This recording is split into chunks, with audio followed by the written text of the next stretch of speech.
Praise the Lord.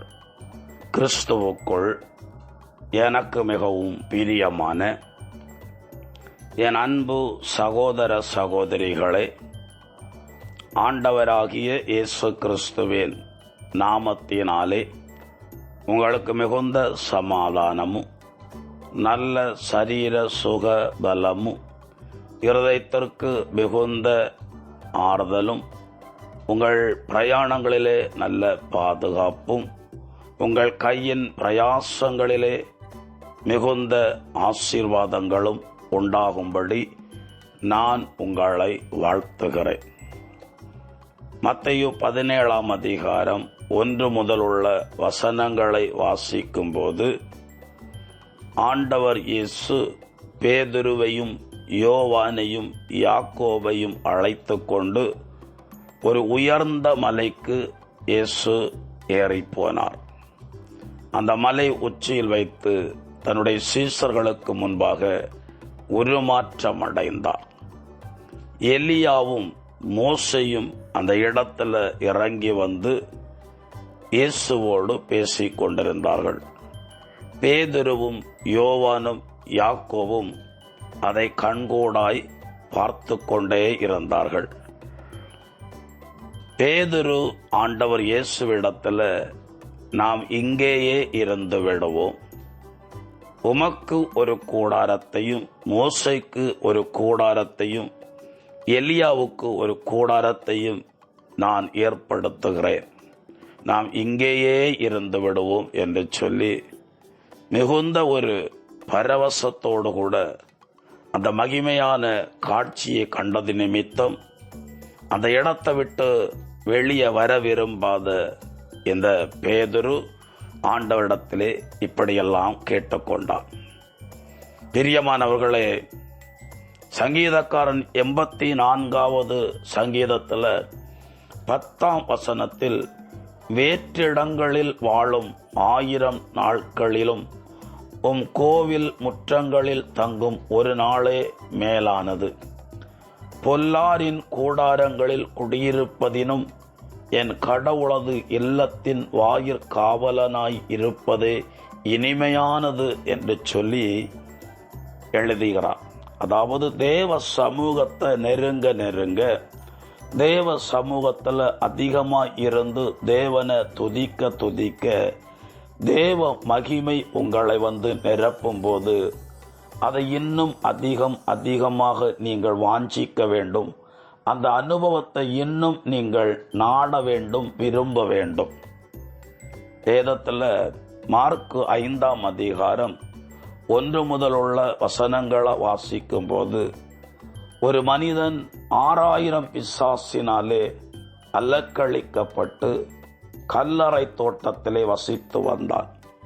சங்கிலினால் கட்டினாலும் கூட இரும்பு சங்கிலிகளை தகர்த்து அவன் ஆக்ரோஷமாய் அங்கும் இங்கும் அலைந்து திரிந்தவன்.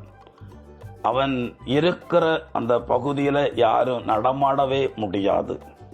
அந்த அளவுக்கு அவன் ஜனங்களை பயமுறுத்துகிறவனாய் ஒரு ஆக்ரோஷமான முகத்தோடு கூட ஜனங்களை பயப்படுத்தக்கூடிய அளவில் அவன் காணப்பட்டான்.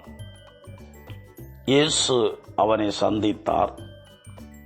அவனிடத்திலிருந்த 6000 பிசாசுகளையும் இயேசு கடிந்து கொண்ட போது அந்த ஆவிகளெல்லாம் அவனுடைய சரீரத்தை விட்டு வெளியேறி ஒரு 2000 பன்றிகளுக்குள்ளே போய் புகுந்து கொண்டதென்றும் அவைகள் மேட்டிலிருந்து கடலிலே விழுந்து மாண்டு போனதென்றும் எழுதப்பட்டிருக்கிறது.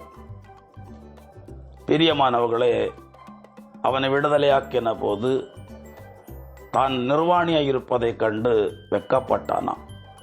அவனுக்கு வஸ்திரம் கொடுத்தாங்களாம். அதுக்கு முன்னால் அவன் தன் நிலை மறந்து வாழ்ந்த ஒரு மனுஷன்,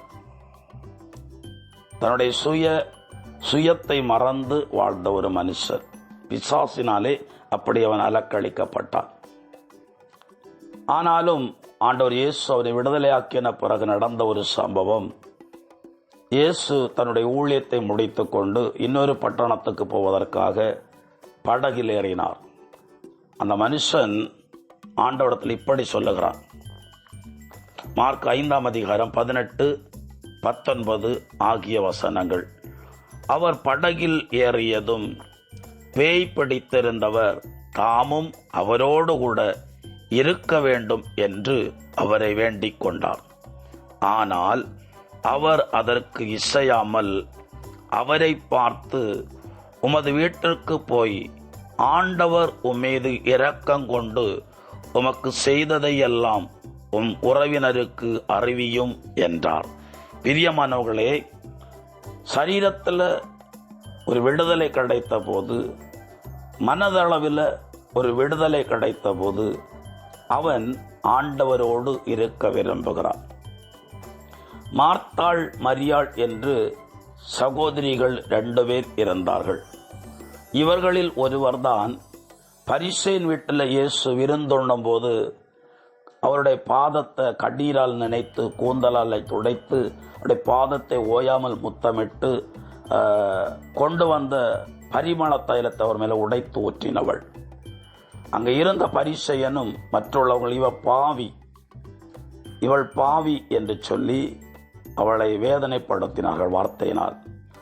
அப்படிப்பட்ட பெண் இயேசு ஒரு விடுதலையை கொடுத்து, பாவத்திலிருந்து ஒரு விடுதலை கொடுத்த போது, அதற்கு பிறகு பெத்தானியாவுக்கு எப்போதெல்லாம் ஆண்டவர் இயேசு வருவாரோ அப்பையெல்லாம் இந்த மார்த்தாள், மரியாள் வீட்டுக்கு போவது வழக்கம். மார்த்தாளோ இயேசுவுக்கு உணவு பரிமாறுவாள். மரியாளோ இயேசுவின் பாதத்தில் இருந்து இறை வார்த்தைகளை கேட்பதில் அவ்வளவு ஆர்வமாய் இருந்தார்கள். ஒரு காலத்தில் உலகத்தோடு ஒட்டி மனம் போன போக்கில் வாழ்ந்த ஒரு நபர் என்றைக்கு இயேசு கிறிஸ்து ஆண்டவரால் தொடப்பட்டாரோ அன்றிலிருந்து ஆண்டவருடைய வார்த்தையை கேட்பதில் அவ்வளவு விருப்பத்தோடு கூட காணப்பட்டார்கள்.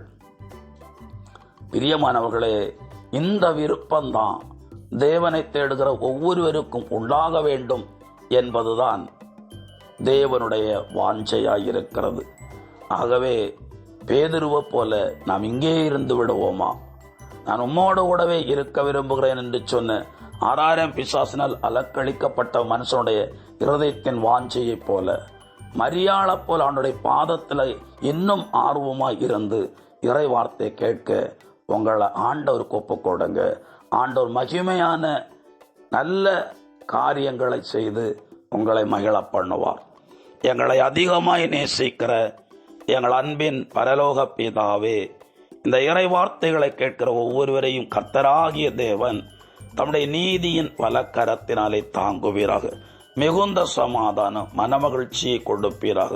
உம்மை தேடுகிற விருப்பம் இருதயத்திற்குள்ளே உண்டாகும்படி ஒப்புக் கொடுக்கிறேன். அதிக நேரம் இறை வார்த்தை வாசிக்க, தியானிக்க அந்த விருப்பத்தை கொடுத்து, அதற்கு உள்ள விருப்பம் உண்டாகும்படியான அனுபவத்தை கொடுத்து நடத்துவீராக. நீர் அப்படி செய்கிற தயவுக்காக ஸ்தோத்தரிக்கிறேன். இயேசு கிறிஸ்துவின் பெயரால் ஒப்பு கொடுத்து ஜெபிக்கிறேன். ஜெபங்கேளும் ஜீவனுள்ள நல்ல பிதாவே, ஆமென். God bless you. சமாதானம்.